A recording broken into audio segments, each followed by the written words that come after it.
Okay. Video-video na naman tayo. Ito na ang ika-54 days na every other day cardio sa hapon. Dito ako pasipag eh. Gusto ko na biging mo yan. Pero pasipag. Kailangan ko talaga magsipag. Kasi malakas ako kumain eh. Kaya hindi talaga po pwede magpa-kuya-kuya tayo dito. Pag malakas ka kumain, kailangan mo rin talagang dagdagan yung sipag mo sa paggalaw. Sabi nga nila, eat more, move more. Kaya ganun yun. Kaya sa ngayon, cardio tayo. Pabalik-balik cardio eh. Basta nag-cardio na nga. Ayun na nga. Ito na ang 54 days na every other day cardio session sa akin. Hindi ko matandaan ko anong pitch ako nag-start. Basta yun na yung bilang ko. Basta i-ano mo na lagi.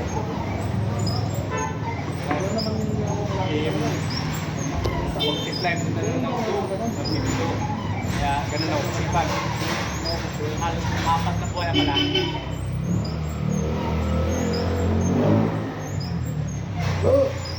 Nung para-karami preparation nyo tayo, hindi talaga ako nagsipag ng extra cardio. Yun na nga, pabalik-balik tayo dito. Yung muna pala, nagka-cardio ako pero sa luneta. Kaso nga lang, pag doon sa luneta nga, pag ganito masama yung panahon, pabukso yung ulan, mahirap siya, wala kang silungan. Kaya ngayon, taon na to, naisipan ko talagang dito na sa gym mag-cardio para umulan man, hindi tayo maantala. Noon na rin kasi pati buhat sa umaga, buhat sa hapon kasi yung ginagawa ko eh. Ngayon, sa umaga yung buhat na lang, tapos hapon cardio na. Nag-adjust na ako sa ano ba to? Workout. Muna kasi sa umaga upper body, tapos sa hapon lower. Pag chest ako sa umaga, legs sa hapon. Pag back pag shoulder sa umaga, back sa hapon. Yun lang naman yung ko eh, pattern ko. Tapos yun ngayon binago na, chest, legs, shoulder, back. Yun na yun. Every other day back, yun yung pattern ko ngayon. Tapos hapon, cardio na nga. Tulun nyo. Wala talagang magawa. Yun nga, wala naman ako nagsasabihin talagang mga info rito. Kasi yun na nga, lagi kong paulit-ulit tayo dito eh. Napakarami na talagang informasyon ngayon. Nagkalat ng informasyon. Kaya ayaw ko yung dumagdag pa. Baka lalo pa kayong maguluhan. Kaya ganun yun. Basta, yun na nga yung sinasabi ko, kahit anong informasyon pa yung nasa sagap mo, kung hindi ka consistent sa ginagawa mo, nga ka rin. Kahit wala, magsulo ka lang, dumiskarte ka lang sa sarili mo, pag consistent ka, dahan-dahan mong matutunan, dahan-dahan mong malalaman yung mga ibang technique para mag-improve. Kaya yun nga, pag consistent mo yung ginagawa, dahan-dahan mo siyang madiscover. Dahan-dahan mo. Basta lahat na, dahan-dahan. Marami ba dahan-dahan eh. Sa ganun yun. Kailangan mo lang talaga magiging consistent. Kahit sa pagbubuhat, paulit-ulit na yung pattern. Kahit kasi na leg press, yun lang yung sinasabi. Basic. Ano ba ang basic ko? Yung may nagpatulpod na squat, press, chest press, bench press, kahit anong presses. Presses na. Sa back man, deadlift, pull up, seated row, bent over row. Paulit-ulit lang, wala lang. Iba-ibang style. Ganito kasi yan. Tayo yung iba, sinasabi, ito yung pinaka-the best workout, pinaka-the best.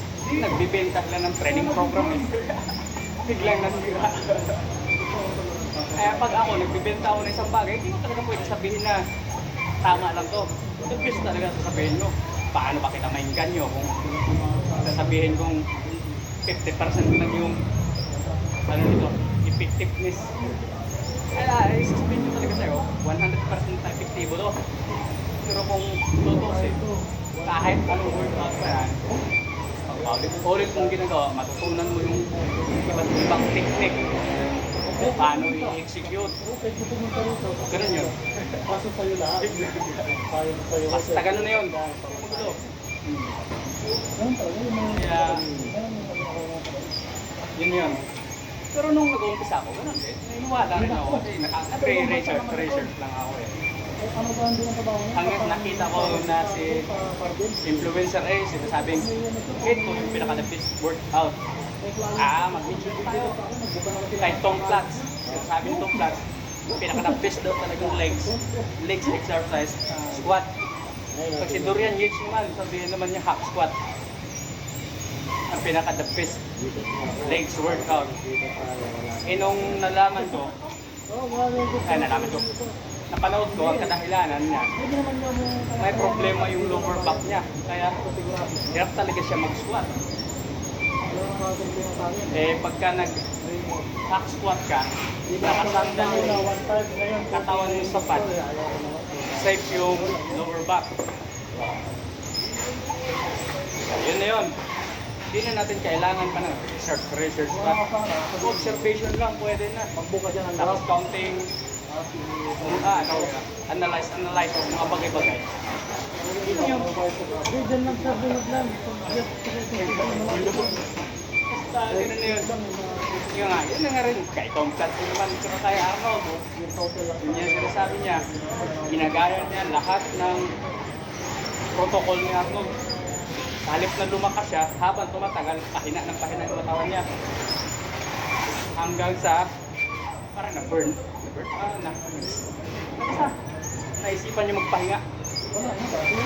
Ng 2 weeks. Pagbalik niya sa gym, doon niya naramdaman daw yung nakaganda ng kanyang kondisyon, lakas. Doon niya nakantanto na, okay, yung katawan ko, yung katawan ni Arnold, na kaya yung 2 times a day na workout, 8 times a week. Yun. Hindi na tayo magpasa ng kasi doon tayo sa mga actual na kilalang mga personalidad na kwento maniniwala. Yun, mayroon talagang magandang resulta yun. Hindi yun puro chismis.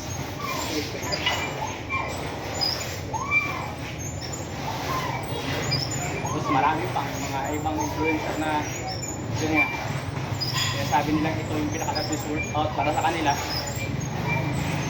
Malalaman mo, yung mayroon rin pala mga kadahilanan.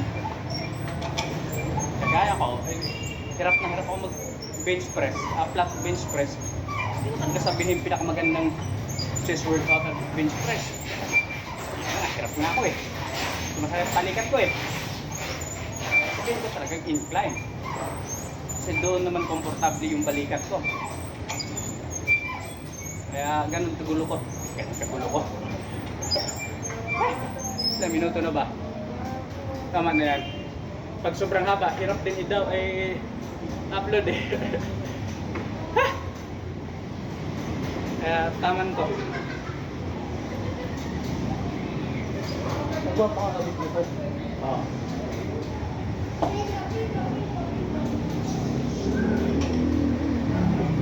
Maganda sana yung kay Bob Joey, no? 1.5, 1 oras lang yun.